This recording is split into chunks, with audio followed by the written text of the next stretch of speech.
Hello everyone and welcome to episode 15 of my Topical Ramble series, and this is an impromptu one, but it's a subject that I was intending to talk about at some point in the future, but as things have happened in the past few days that I've found out, I felt that it was probably more apt to bring this forward and talk about this now. And what I wanted to talk about is the challenges of the high street, especially in terms of specialist stores for video games, and really how it looks more and more likely that there's going to be no real future for many of them. Over here in the UK we have a major video game store retailer, Game. They're the UK equivalent of GameStop. Now, these stores have been going for some time, but they themselves have hit serious trouble a few years ago where they very nearly went out of business, and they had to restructure their company and close a lot of stores, and basically they had a rescue package that just about has kept them alive. But they seem to be lurching along a bit like a wounded animal at times. And I'll get into that a little bit further on, because they are not the main topic of this discussion. The store local to me, called Granger Games, has shut today, and it appears that their company is in serious financial trouble. Consequently, whether or not the whole chain of stores, of which I think there are about 70 in the UK, I think it's about 21 of them have been closed immediately. The future of the others is no doubt up in the air, as is the future of the whole company. But anyway, it's shut today. Now, I only found this out because I was actually going out today to buy Far Cry 5 on the PS4, and I had intended to get, is it the Gold or Ultimate Edition? It was one that came with the early access code for Far Cry 3 when it's released later. Is it in the summer this year sometime? I don't know. It's not important. But anyway, this month I've been hammered financially with various outgoings, and I couldn't really stretch to get the special edition, whichever one it was. It was about £14-15 more than the standard edition. I couldn't really stretch to it. I had bought Assassin's Creed Rogue remastered last week, so my intent was to trade in some games. I had Doom 3 on the BFG edition on the PS3, because I've actually got a copy of that on the Xbox 360, which I've been live streaming, and also I was going to trade in LA Noire on the PS3 because I have the remastered version on the PS4. So, and some other games that I wasn't likely to play again. And it was the most local video game store to me, and I was going to go there and trade these in and get the Gold Edition, Ultimate Edition, whatever edition it is, a Far Cry 5. As it's transpired yesterday, I went on their website yesterday evening to gauge the price, because I've not been on their website for quite a while, I have to admit, because I'm not allowed to trade anything in for a while. And anyway, I went on there because what you could do is you could go on there, type in the game, and it would give you a trade-in price. Most of the time they were pretty accurate. Sometimes there was a fluctuation between what they told you and what you actually got from the store on the high street, and that's another thing I'll go on about later on in this rant.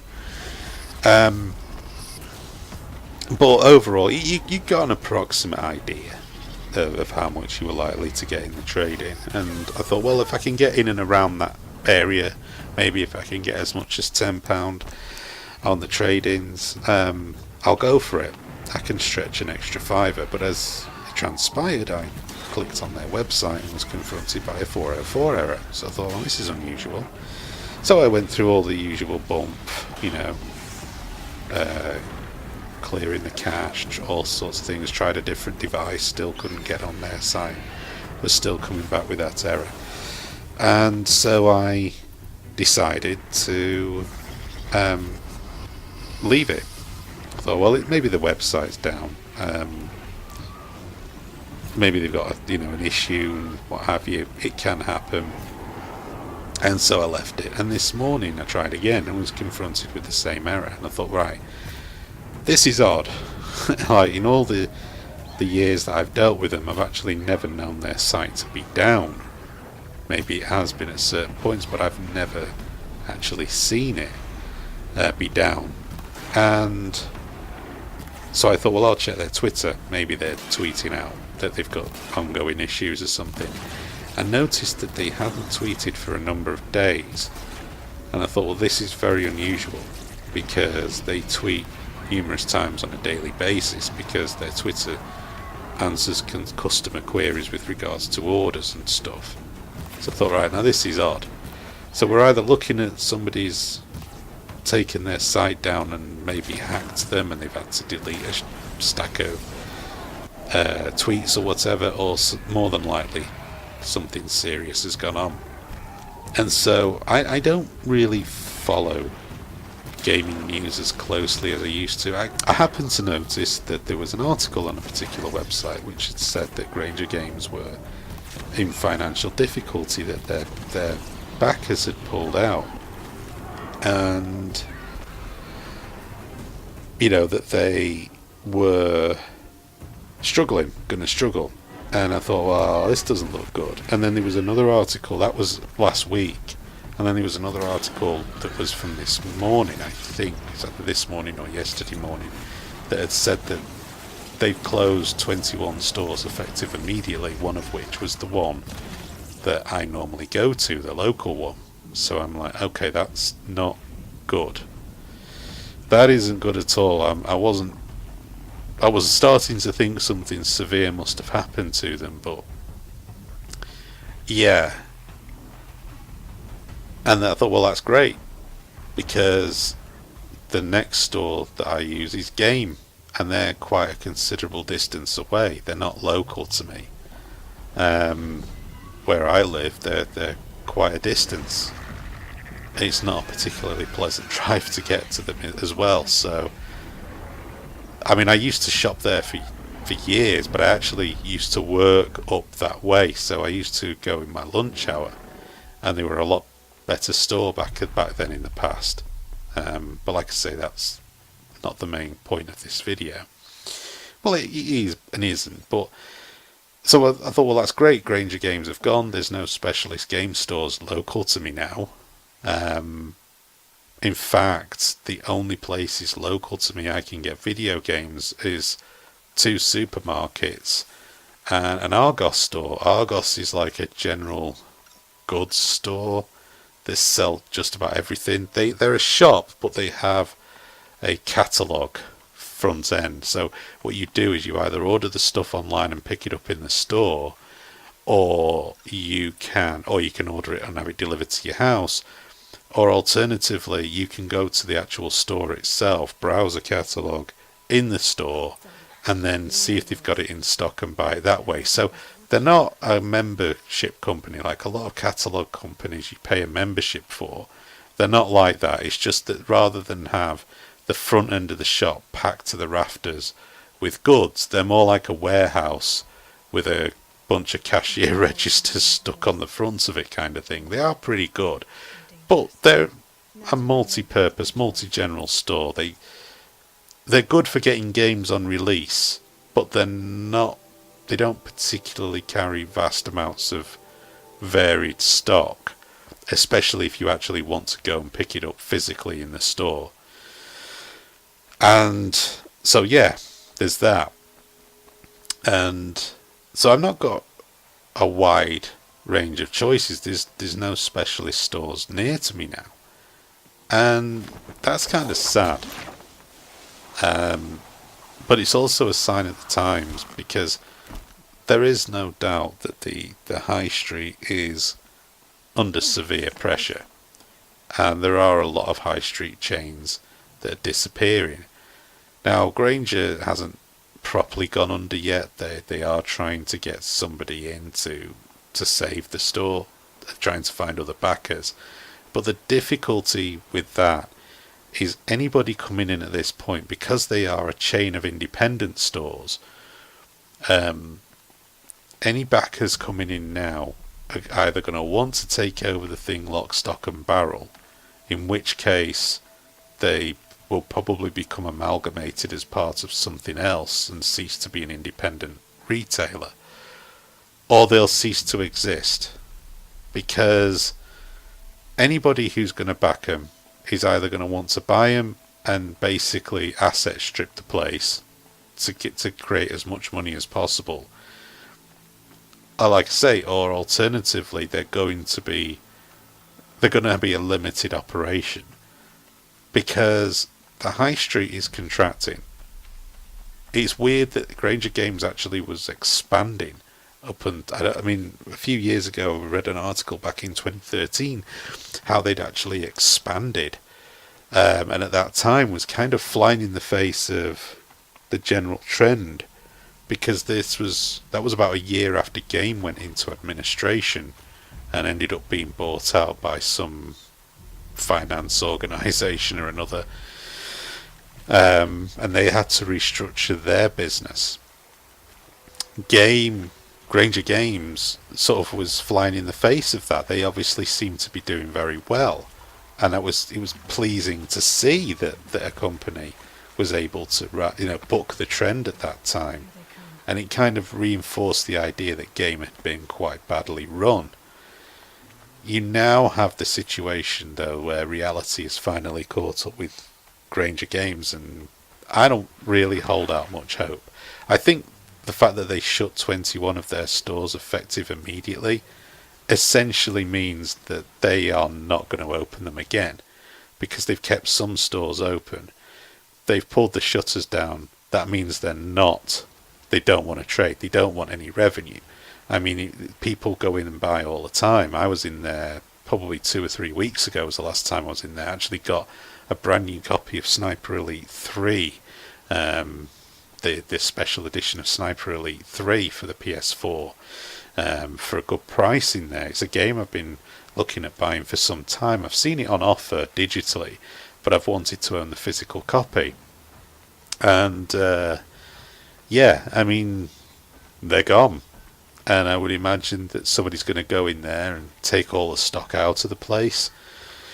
And that's going to be sad.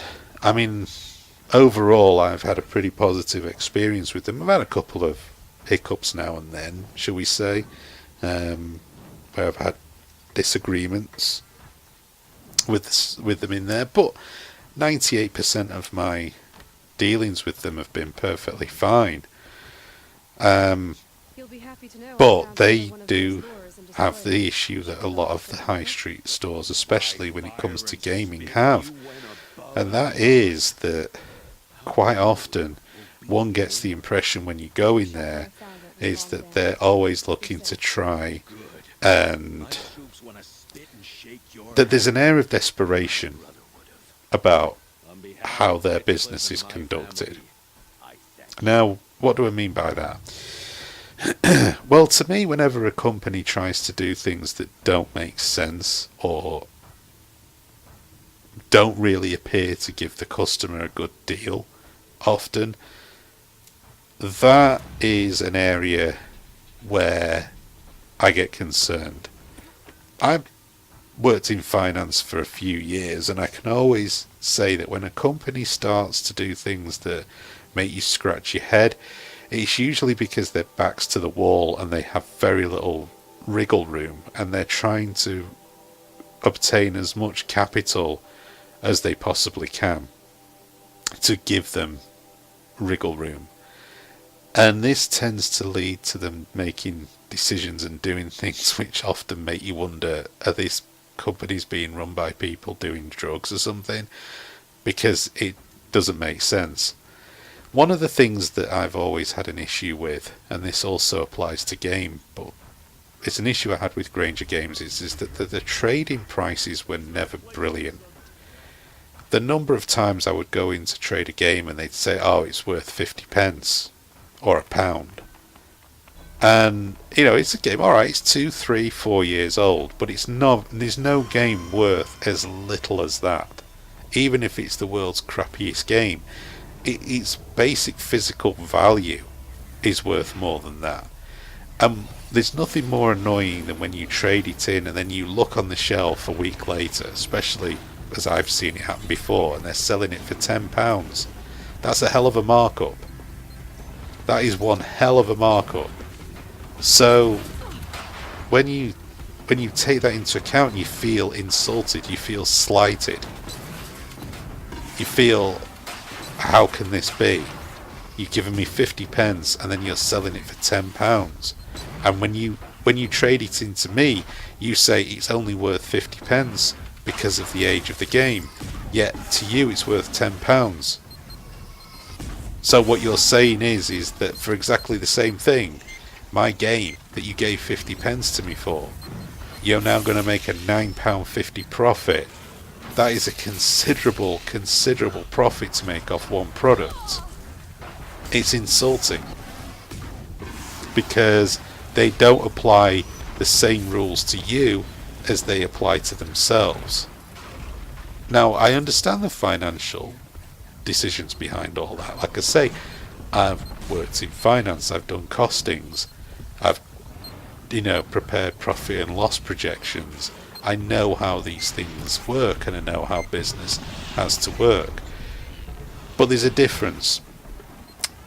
When you are walking in there off the high street, the one thing you don't concern yourself with as a consumer is the profit, loss and balance sheets of the company that you're dealing with.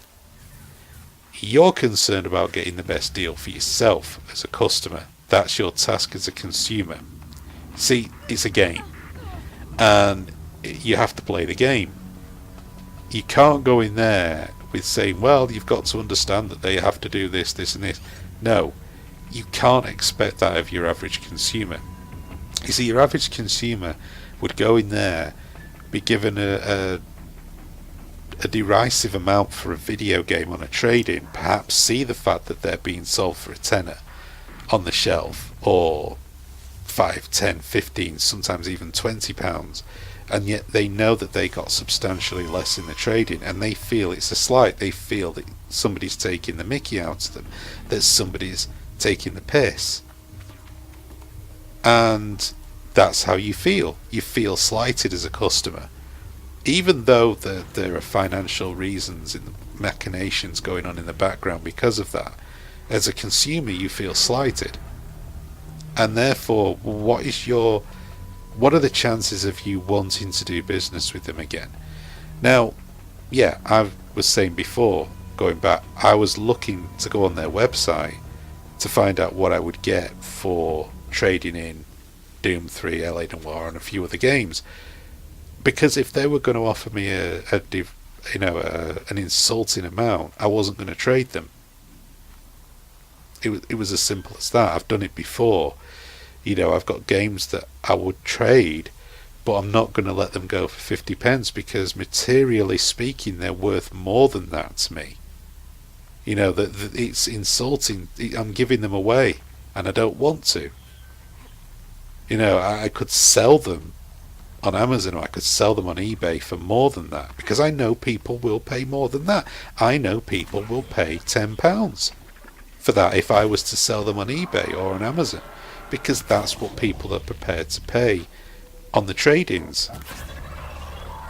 So when you walk in a store and buy a second-hand game and pay £10 or $10, and somebody only got a 50 pence or $1 in the trade-in, that person knows that they could easily sell that online for, even if they sold it for £5 or $5 or so, whatever, they're getting a lot more money back than what you're offering on a trade-in. It's about convenience.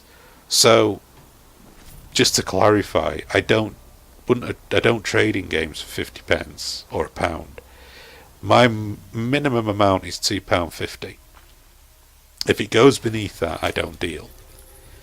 I will sell it online, and that's just how I operate. I'm not that way inclined. In this case, I was trying to get together about £10 in trading stuff, which I had,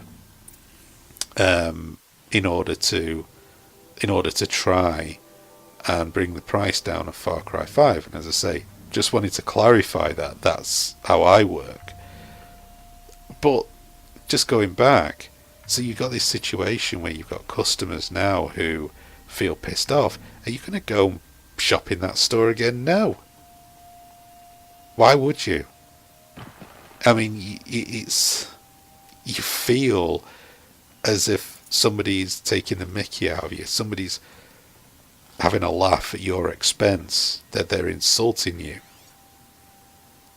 And this applies to a lot of these trading places. And for them, they do it because they feel they can make a huge markup on the second-hand market. That's how they're trying to stay alive. But you playing to an ever-dwindling base of people by doing that, because you're annoying people, you're insulting people, it's embarrassing for people. And therefore the chances are they're not going to shop there again. Because let's look at it this way. More often than not, they can save the money that they would have got in the trading anyway by buying online from Amazon. Because here's the other issue. These stores are selling games sometimes £5, £10, £15 more than what you would pay for on Amazon. That's not practical. You can't expect people to support the high street because you're charging more money.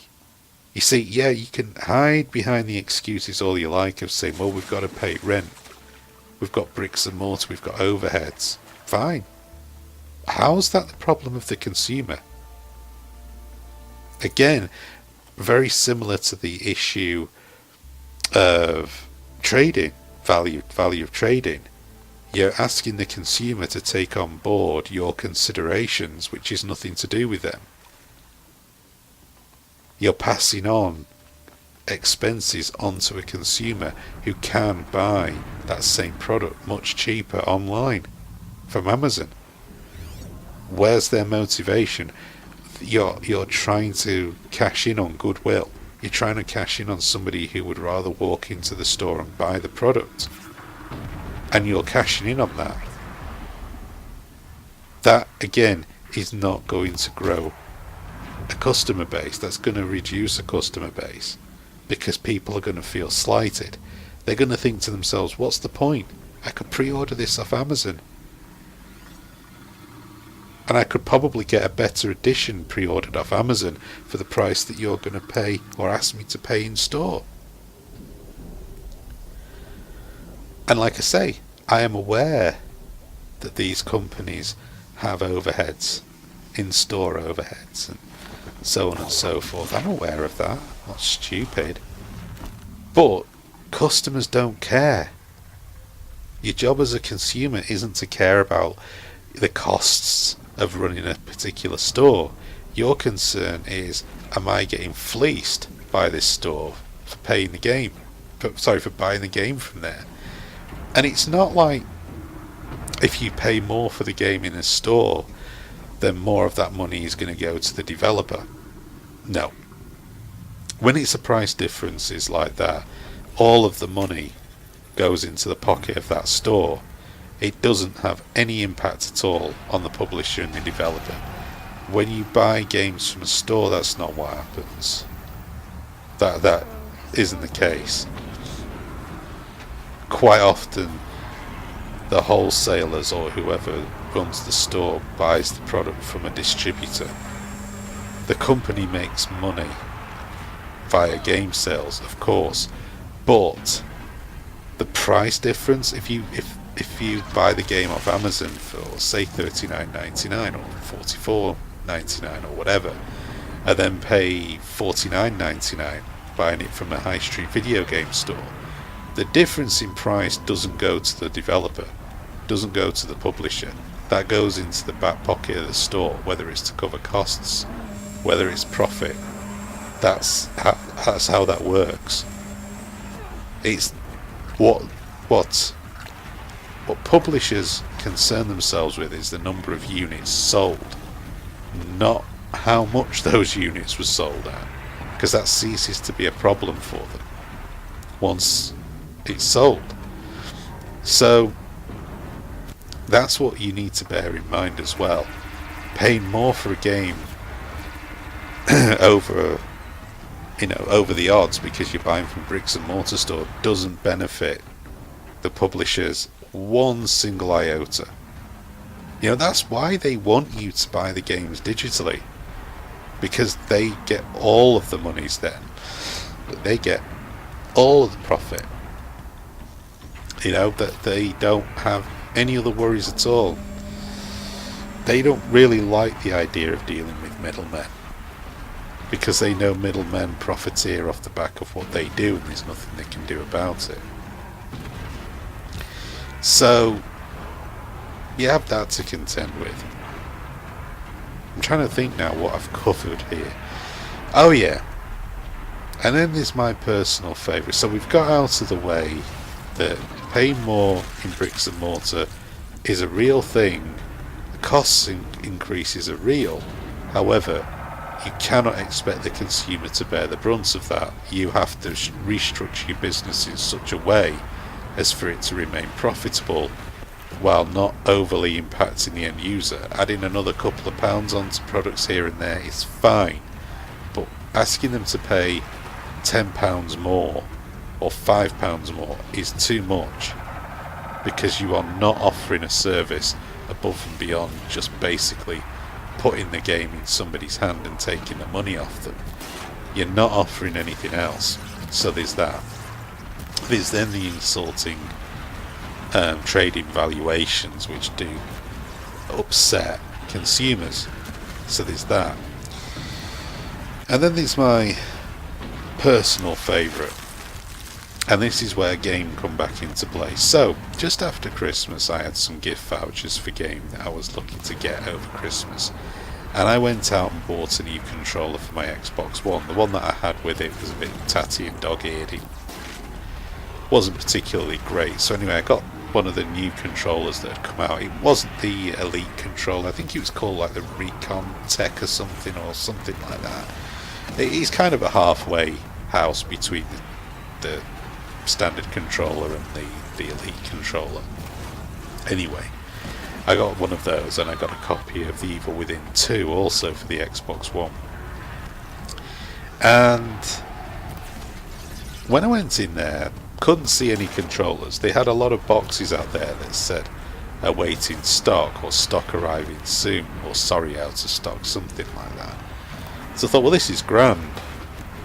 They haven't got any controllers in a specialist video game retailer store. That's brilliant. Fabulous. Turns out they did, except they had them in boxes behind the counter stacked up. And it was only by chance that I actually saw them stacked up behind the counter, and I was like, do you actually have those controllers in stock? He was like, yeah. I kind of looked surprised and was like, you do realise you don't show us having any out in stock in the store? And you get the usual expression of, oh right, not a vacant expression, but should we say a disinterested expression. So I was like, alright, fine, okay. And then to cap it all off, I turned around to pick up a copy of Evil Within 2, and they had a pre-owned copy of it for £25, and right next to it was a sealed brand new copy for £20. Okay, I'm going to say that again.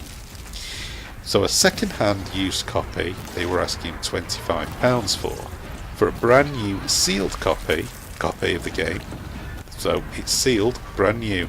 They were asking £20 for, £5 less. Now, that is not a good look for your company. Now, I sat there, I didn't sit there, I stood there and I thought, I don't even understand this, but at that particular time I thought, I'm not getting into this, I just want my controller in this game and then I'm out of here. I've used my vouchers and I'm out of here. So I did that. And I was sat thinking about it and I thought, there's only one logical way that can happen, and that is that they paid about £20 trading for that game months ago and they never sold it. So they're having to sell it at £25 so they can make a profit. Well, here's the thing. You don't do that. because it makes you look like a bunch of morons. If you're trying to sell something second hand for more than you're trying to sell it for brand new, right next to it in the store, people are going to think that you're run by idiots, or people are going to think you're trying to rip them off. There's one of two things you do. You increase the price of the brand new game to $29.99, or you lower the price of the trading of the second-hand game to $14.99. That's how you do it. So, yeah, you may have to take a hit. You may have to make a loss on a trade-in. Shock horror. That happens. You know, video game prices are very, very volatile over here. You know, they drop in price very quickly. That's just how it is. You have to deal with that. You cannot, again, expect your customer base to comprehend how you can be selling something that's used second hand for more than something that is brand new in the same store. You cannot expect that to happen. You cannot expect people to understand that. It makes you look desperate. It makes you look like you're trying to con people, that you're trying to trick people, and again, it puts people off buying. Now, I'm not an expert in retail, but I am a consumer, and those are the things that I feel when I see things like that. And I'm not the only one. You know, whenever any of these stores hit trouble, you go to the comments section on the websites that report these articles, and everywhere it's people who just generally feel that these stores have treated them badly at some point, that they've not been well run. And it's a shame. You know, years ago, as I say, I used to work close to that game store where I worked, so it was only a stone's throw away. And I used to shop in there all the time, and it was really good. You know, the staff was really good. You got good deals on trade-ins, far better than you do now. And the prices were competitive, even versus online. Like I say, they probably might be £2 more expensive than online, but that was about it. Oh yeah, and as a little side note, if I haven't mentioned it already, when these companies have their own websites and they're selling games cheaper on their own websites than they are in their own physical stores, that's not a good look either. And again, don't expect consumers to have to foot the bill because you've got overheads. That's not their concern. You have to find ways of dealing with that. That's part of the challenge of running a business. Passing on those type of expenses to that degree, or those costs to that degree, onto your consumers when they can go somewhere else and get it cheaper, is not going to work for you. You have to wake up. And it doesn't help when these stores cancel pre-orders on people as well, like Game have been known to do in the past. Consumer confidence is vitally important. If you don't have consumer confidence, you're not going to do well. It doesn't matter what you do. And I think the fact that investors have pulled the plug on Granger Games shows a lack of confidence they have is going to mirror the fact that consumers are going to have a lack of confidence too. And it's a shame. And this is why I think the future of the high street in terms of video games, specialist stores, is going to start to look even bleaker now. And I know this has been a bit of a ramble and it's been a bit all over the place, and I have tried to make this ramble as sort of cohesive as I possibly can, but it's just kind of difficult because I personally want these stores to exist, but I want them to realise they have to be competitive. And it's easy to say they can't compete with Amazon prices. They don't have to, but they can't expect people to pay a hell of a lot more for the same product and not have something else in return for it. You can't expect that. It's not reasonable to expect the consumer to have to pay the price for your business decisions. Too many companies, for example, they end up getting... They end up bringing on board investors to grow, and it's because they want to grow faster than their company can naturally grow. They take a gamble, and when that gamble starts to fail, expecting your consumers to pay the price for those failures is not going to work for you. As a consumer, I do not owe you a thing. I don't owe you a thing. And although I've supported these stores and I've tried to shop at these stores and given them the custom and, you know, paid a couple of quid here and there more down the years than I should have done, it's not enough. You know, I'm an exception, I'm not the rule. And this is why, because of the mentality of these stores, because they've got no room to manoeuvre, because their backs are to the wall, I just can't see there being a long-term future. I think we're going to end up in a e-commerce / digital download only age. Maybe even sooner than we thought, because I, for one, am now going to struggle to pick up some games that I want, and that means I'm going to have to buy them off Amazon, because there is nowhere else for me to get them that's local. By the time I factor in how much it's going to cost me in fuel to get to game and back again, I'm going to have paid even more. You know, by the time I've factored in fuel expenses, I mean, fuel is ridiculously expensive in this country. And I'm sorry, it's just like, I've done my bit. I've tried. But there comes a point where you have to draw the line. And I think that that's what's happening for a great many people now. They've just had enough. And they're drawing the line. And it's a sad day for the high street. I mean, I cling to the hope that maybe there'll be a rescue package. But for that store, because it was shut so quick, I can only see the fact that it isn't going to reopen. So whether other stores, I know I think there's been about 21 stores that have been shut. So I doubt that they'll be reopened. Maybe they will. Who knows? It would be great if they were, but I doubt it. So my options now have become even more limited in terms of going out and buying physical media. And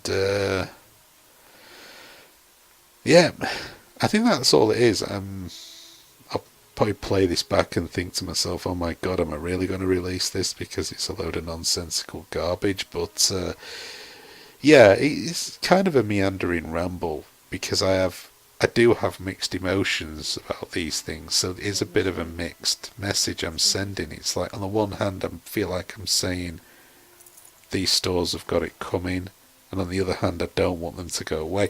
I guess really the upshot is I want them to be run better. I want people to realise that, you know, you don't expect the consumer to have to understand your reasons and logic for doing things. That's not their job. So anyway, I'm going to sign off here. Again, this has been a bit of an impromptu one. But yeah, hopefully it won't be too long a gap before my next one. If I do want it, it's going to be next week. I'm not doing 3 in a week. So thanks for watching, guys, and I shall catch you all later.